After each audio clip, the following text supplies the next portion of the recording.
views and opinions expressed in this program are those of the participants and do not necessarily reflect the views of Bronxnet or the program underwriters. Hello, everyone. As we celebrate Black History Month, we are highlighting various areas of the African American plight and some battles still being fought. Coming up on this episode, we go front and center, the fight for the federal government to negate the 3/5 clause language in the U.S. Constitution. Stay with us because that plus more is coming up on this edition of Perspectives with yours truly, Daren Jaime. What's on your mind? Let 'em know. What's on your mind? What's on your mind? Let 'em know. Anything relevant to life, you bring it to the table. Whether you make a move solo or a movement with a stable. No fables, you speak on your decisions. Cause in the long run, it's your voice, your views, your vision. Keeping it real with many messages for you to know. This ain't radio, but DJ runs the show. Entertainment, he rocks it. Politics, he locks it. The host with the most would handle any topic. Don't forget to share your perspective with shines of light. Cause it might make a difference in someone else's life. Make a difference. What's your perspective? Express what's in your heart and your mind. Share your perspective. What's your perspective?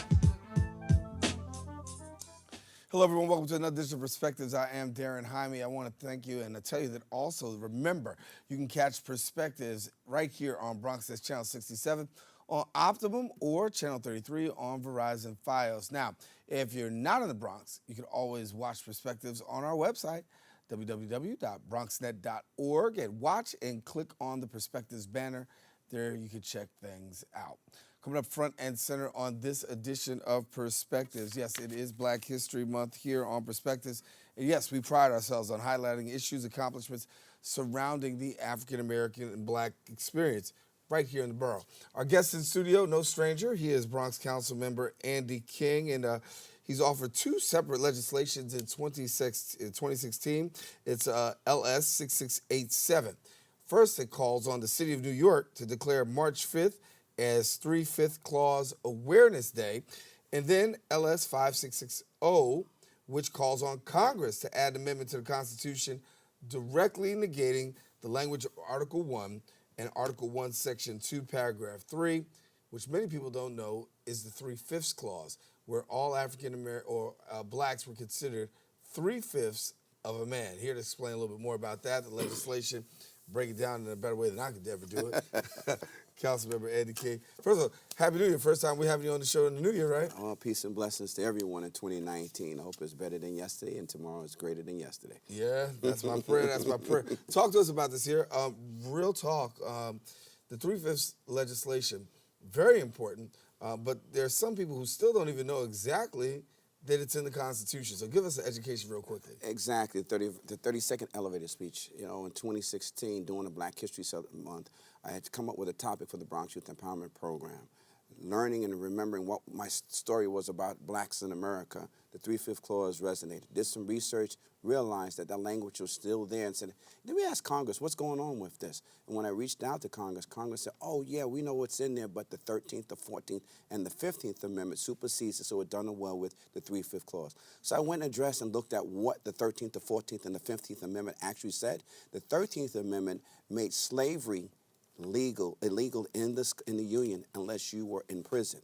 So slavery in 2019 just goes under the name incarceration. And then the 14th Amendment said if you're born in this country, you have the rights, protections, and privileges of the Constitution, which is citizenship. Got it. And the 15th Amendment only gave the black man, not the black woman, the black man, the right to vote. And we still know until the 1965 Voting Rights Act, people were still struggling for the rights to vote until they signed it. So when I took it back to Congress, I said, hey, do you know this is still in the Constitution? And you told me that these three amendments did away with it, but none of it actually addresses the language of the 3/5 Clause. I got the deer in the headlight look. For those of you who don't know, the 3/5 Clause breaks down from the 1787 Constitutional Convention, where the North and South was trying to identify representation in Washington. Well, slavery was legal at that time, so they decided that what we're going to do, because the North said, you have all those slaves, and we know over 90% of them were black Americans at that time, even though there were some Asians on the chain gang and so forth, but the black American was the slave and was the property of any slave owner at that time. So they came to a compromise that they will count every slave, that black, the majority of them were black, will be 3/5 equal to that one person for representation in Washington. That language consists today. So when I went to Washington with this and told them that this language was still there, and you tell me about these 3 amendments that never negated to say, hey, the system who once told me that I was unequal at the start of the day, still today looks at me as not being equal. So if you want to understand why we have a Kaya Gurley or an Eric Gardner or Ramarley Graham or even an Emmett Till or Medgar Evers or Martin Luther King Jr. who gets killed basically because he's a black man fighting for black rights, fighting for things that we shouldn't have just as being human beings and being equal. We are equal to our whiter counterparts. We both have 2 legs. We all have the same 2 eyes. We both bleed the same color. So why in the day and age that we still fighting to make sure that our school system is equal to a school system from Eden Wall to Park Slope? Why are we still fighting to make sure that on Mont Haven that there's the same organic food that they have same on 86th and 2nd Avenue? Why are we trying to understand why there's liquor stores in every other corner in parts of the Bronx and Bed-Stuy, but you can go into Midtown Manhattan or Upper Manhattan and can't find a liquor store?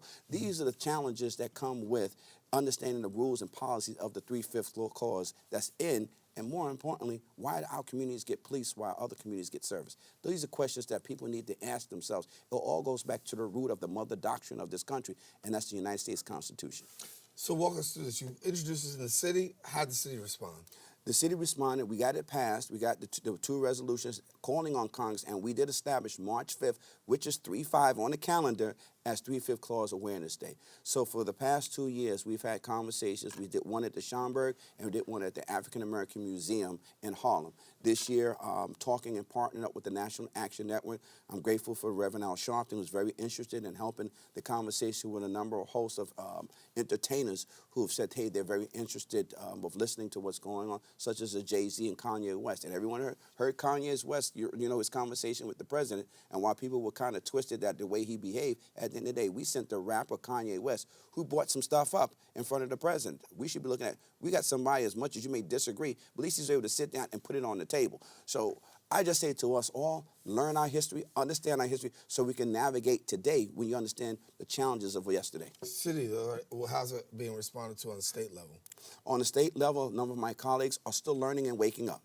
On the federal level, it's in the Black Congressional Caucus. I met with the what do we call the Black Congressional Leader, which was Cedric Richmond, and had a whole conversation with him, and he's proposing his strategy of being able to deliver it to the caucus as well as getting down on the floor as a resolution first and figure out how do we move the conversation. Because first you got to figure out how the conversation will wake up people, because there are lawyers, there are doctors, and I want to have a conversation with an NYPD lawyer. Before I can finish my conversation, his first response to me is still in effect. So if the system knows it's still in effect, those of us who are caught in the matrix of the system have no clue. We struggle with everyday policies that are designed not to empower us, not to deliver us from the evil, but hold us into that ugly matrix. Resistance. What's that been like? There has been some resistance, and I can go back to one of the words of famous quotes of Dr. King at the end. It's not that we remember the words of our enemies, but the silence of our friends. And some people don't understand the real hard fight, especially some people who wear an elective office, because as I've always explained, and I'm not afraid to say, the politician will make the decision in the best interest of the politician, whether the people are suffering or not. For example, what's happening in Washington right now, the 800,000 Americans had no real seat at the table to say whether or not we want to stop working or stop getting paid to do our job to help America. But there are politicians who are getting paid who made a decision to sacrifice and throw Americans underneath the bus for their own self-preservation, for their own agendas. You got to learn to have a fight and represent your people by not letting your people get executed at the same time while you're fighting.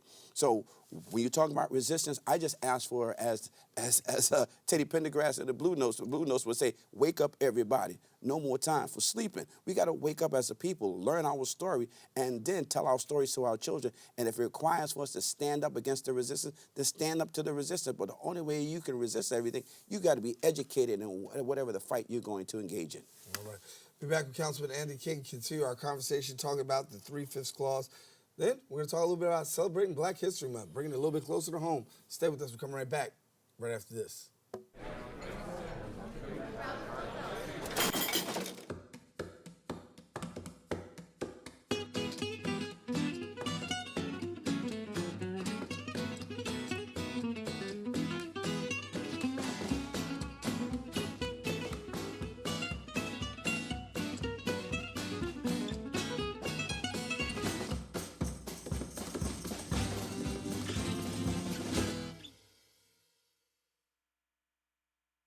Well, Thomas, you've got pre-diabetes. But with more exercise and a change in diet, it can be reversed. I've tried exercising. It just makes me hungry for bacon. I love bacon, too. And who really likes to exercise? Not me. Me neither. Nobody. So we're good? What? Oh, you still have pre-diabetes. Big time. So, I'm kind of new here, but I've noticed a trend. My human does this funny thing where she goes around and gets all my toys, and then she hides them in that basket by the door. But it's always the same basket, and it's always in the same place. And then she acts so surprised when I find them, but, she's putting them in the same basket. Again. It's like, hello, that's where you put it last time. You were the worst at hide and go seek. Most party fouls are pretty dumb. But if you decide to drink and drive underage, you could lose your license and your freedom. Underage drinking and driving, the ultimate party foul.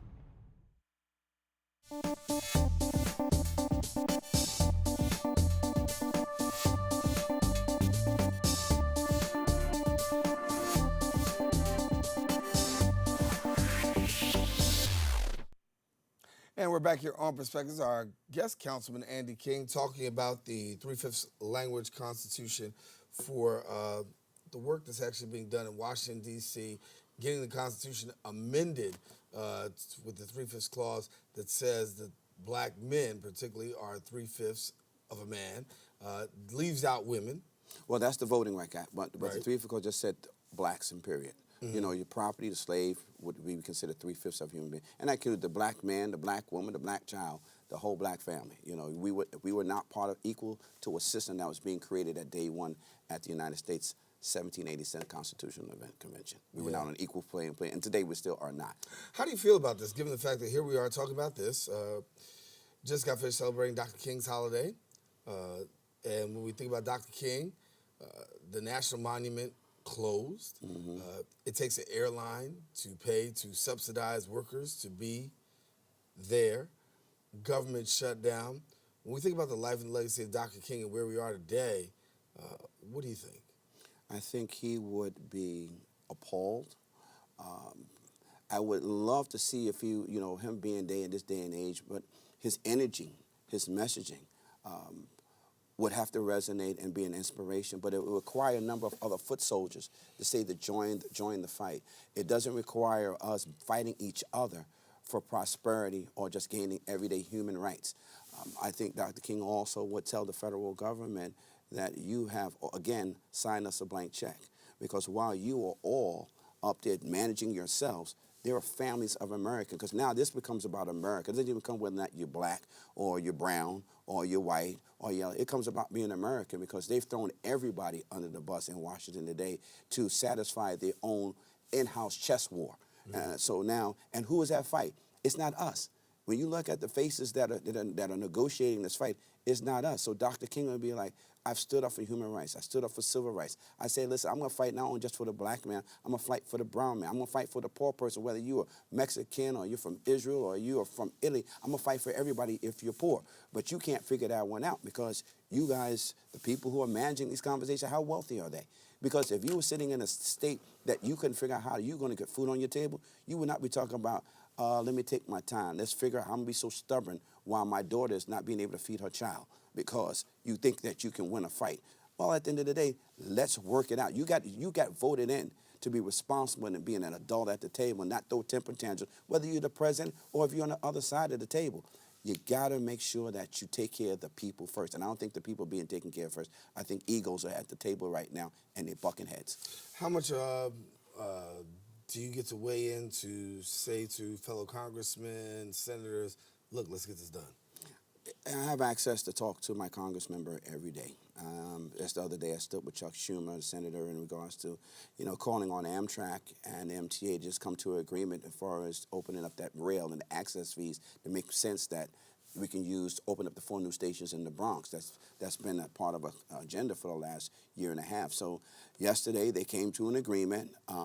that they are going to do what they have to do to make sure that they can open up the railway so that we can have people travel for. So yeah, if it comes to having a conversation, or I can reach out and touch somebody and share my thoughts and my opinion, and I've shared it with the senator and the congressman. But at this point, it's on you all to figure out how to do your part of your job at the federal level. I'm at the city level, and I will sacrifice my soul for the Bronx. I will sacrifice my soul for my friends, my neighbors, and do what I can because that's what you asked me to do. Maybe I go a little bit beyond, being so selfless, but that's just my commitment to humans and to the Bronx. Well, let me go on another level, because you talked about sacrificing yourself for the city, the borough, things of that nature. Your name just came up as a possible candidate running for possibly borough president here in the borough. The race is coming up in, a couple years, but yet still people are still laying groundwork. Can you give us any news? Is there any truth to that? What's going on? At the end of the day, when I first ran for city council, I ran because the people witnessed and admired my sacrifice and my commitment to work that I was doing in the Bronx and beyond. When I term limit out, whatever the people ask of me to do, I will stay steadfast, because at the end of the day, it's all God's plan. So the Lord might say, hey, listen, council member. No, he ain't going to say councilman. He's going to say, my son, Andy, I want you to do this as a leader. This is what I need for you to do as a servant of me to help his children. If that's the call he puts on me, then I will walk that road, because I know he's not putting me in it to fail. He's putting me in it to deliver on his thinking. And if the people tell me to say, listen, I want you to go teach in the classroom, I'll go teach in the class. They want me to go sell Amway, I'll go sell Amway. But at the end of the day, my goal is to do God's work. Serve him by giving service to his people, whether you live on 233rd Street or 149th in Mount Haven, or you're on the Grand Concourse on 172nd Street. You can count on Andy King to do whatever he can to help improve your life. So in other words, just wait and see. I appreciate it. I mean, and I think it's a wonderful thing that, people, to even hear the names that are coming up. And so as people are, coming by the studio, of course we ask them, but definitely your name is risen to the top as one of those persons that's been considered as a possible candidate coming up. So just want to get that thought in you there. So listen, give you a few seconds while we got some time. Your district, you got some time to talk about what's happening in the district for Black History Month? Yes, on February 1st, we will be celebrating our history. I'm partnering with the Bronx Youth Empowerment Program for the last 6 years doing this event. We'll be at Evander Childs High School, and invite you all to bring your cameras, come and join as we celebrate our first responders. So we're going to be honoring and recognizing nurses, doctors, firefighters, EMTs, and NYPD for all that they do each and every day to sacrifice themselves in the line of human crisis that happen in the city of New York. So I'm looking forward to that exciting day. And also during that week, we're having the mayor's office, they do City Hall in your borough. So they will be doing City Hall in our borough next Monday, till next Friday. Throughout that whole week, City Hall will be in the Bronx, in the northern part of, actually part of my district, where they're going to be hosting it throughout the borough of the Bronx. So people who have questions, challenges, there'll be commissioners, deputy commissioners, sitting there off on Burke Avenue, and we'll get the information out. Please chime into my Facebook page, look at our Instagram, and our emails that will be sending out, letting people know about that. And the mayor will be part of speaking to our neighborhood when it comes to our Black History celebration. But it's going to be a wonderful time. I just say, hey, everybody, keep learning, keep loving, and keep growing. That's it. Listen, got some final comments coming back from Councilmember Andy King after this break. Stay with us. Got just a little bit more left. We'll be right back in a minute. Behold, the angry giant. Behold, the angry giant. Behold, the angry giant. Behold, the angry giant. It only takes a moment to make a moment. Take time to be a dad today.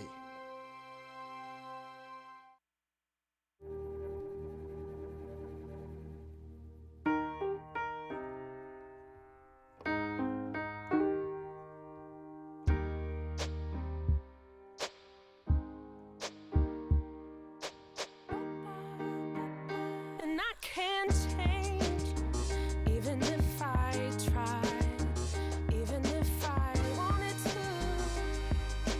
My love, my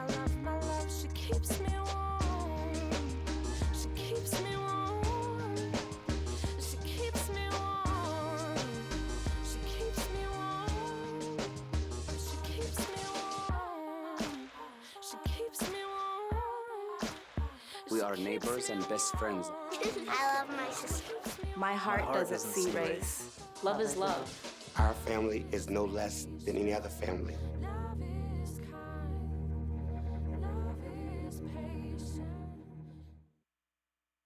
Morning, Gary. We are GetSchooled.com. You want a college education, don't you? Gary, financial aid forms. Biology homework, G. Picking a college, man. You and us go together like tacos and Tuesday. And I love tacos.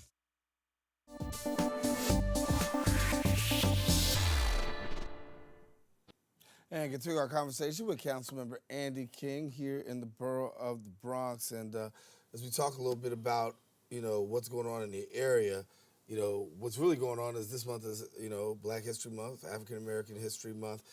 Talk to me about today, given the fact of what we've got going on out of 1600 Pennsylvania Avenue. What is it like, the African American struggle presently as a black man, as a black in America today, from your perspective? Black in America has, while we might believe that we've flourished a little bit, the mirror went from looking at you this way and it's just this way.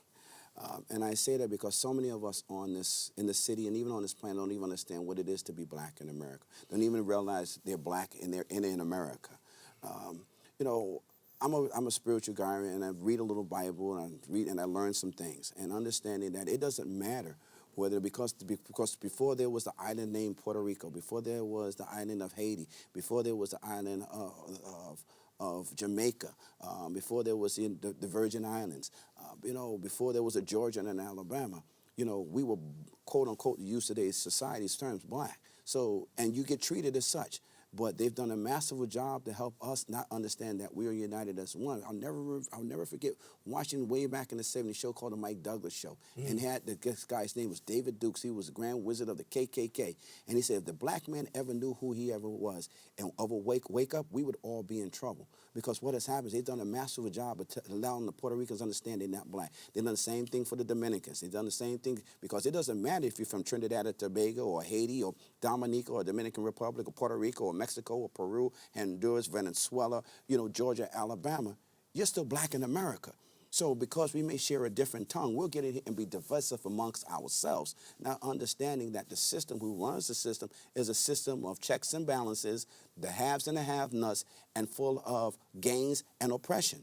You got to figure out where do you lie in the strategy of this country. Are you part of the society that they say is going to gain, or are you going to be part of the society that's going to be oppressed? And then once you can understand it, you can figure out how to navigate it. But you can't fight your same oppressed brother and act like he's the one who's oppressing you. I look at parts of the Bronx that have been impoverished, and then every time there might be a sense of hope of coming in, they grab something else and throw into our neighbors, whether it is heroin, whether it's crack, whether it's, the conversation about legalizing marijuana, anything that they can do to figure out the system. And you people got to be real. Look who's running the system. It's not like you may be a few of us who might have a seat in the room, but we're not moving the agenda. And that's what black in America means. How do you understand how America functions, who operates them each and every day? It was a joke.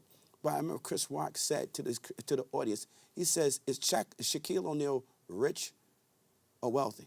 People say, oh, he's wealthy, he's wealthy. He says, no, Shaquille O'Neal is rich. The person who signs his check is wealthy. And that's what we need to understand the differences. Right. When we look at numbers, what statistics say is the 400 richest American people make more money, 400 richest people in America make more money than the entire African American race combined, and a quarter of Latinos. And it's absurd, but we will still, and I just say, how many of us who are struggling from day to day to make ends meet, but we'll still go, and I've been guilty of it, we'll still go spend money and put money in Ben Affleck's pocket. Put in these actors' pocket who never come back to the neighborhood and say, we're going to reinvest. That 1%, there is no reason why this 1% still is creating policies with the latest tax break that just that people don't even realize when they get their taxes this year how they're not going to get the same type of returns because of what Trump's administration did, giving the big tax breaks to the corporations. So that 1% continues to have strategies to make sure the rest of us are not getting it right. And when we do think we're getting it right, we'll mess up your school system. We won't give you the proper foods. We'll deny you health care. You know, we make sure that you are mistreated on the streets. I just read a story of a young man in Illinois who was the city of Illinois, state of Illinois awarded him $1.3 million because the cops in there stopped him because they said he stole a car. When he proved them it was their car, they arrested him for resisting arrest. How do you arrest somebody for resisting? You have to have a reason for arresting me other than arresting me. You just can't walk on the street and arrest somebody, but that goes back to the 3/5 clause. You don't look at me as an equal counterpart, and your law enforcement will continue to follow through on that agenda until they get another directive. So this is when we talk about being black in America. Yeah, I hate the term that I got to be 2 steps greater and smarter than my whiter counterpart, but until we're able to change the rules of the game, let's be smarter. We are the ones that built this country from our backs and our minds, and I mean the mathematics of it. They're still trying to figure out how the pyramids landed up in Mexico. Well, it's the same brothers that who were back in Africa and Egypt, the slaves of the Israelites, who built it there, who brought it here. We are strong people. We have built this world, and the world is using and manipulating us to extract all our greatness, and they make profit off us. So if you want to understand what it is to be black in America, know what day one looks like. And don't hurt your brother and sister who looks like you, who's in the same struggle with you, because they might be lighter skinned or have a little twang to their tongue, does not mean that they're your enemy. If they're not controlling the agenda, they are not your enemy. Well, leave it there. Councilmember Eddie King, thanks for the lesson on history. Yeah. Bringing it home for us. You can, listen, we can go on all day, but I want you to know, as he said, continue to follow him as he does the work for the 3/5 clause. You'll be hearing more about it as we get closer to March the 5th. That about wraps up for this edition of Perspectives. I am Daren Jaime. For all of us here on the Set of Perspectives, take care, God bless, and listen, share your perspective. You never know. It just might make a difference in somebody else's life. Take care. What's on your mind? Let 'em know. What's on your mind? What's on your mind? Let 'em know. Anything relevant to life, you bring it to the table. Whether you make a move solo or a movement with a stable. No fables, you speak on your decisions. Cause in the long run, it's your voice, your views, your vision. Keeping it real with many messages for you to know. This ain't radio, but DJ runs the show. Entertainment, he rocks it. Politics, he locks it. The host with the most would handle any topic. Don't forget to share your perspective, which shines a light. Cause it might make a difference in someone else's life.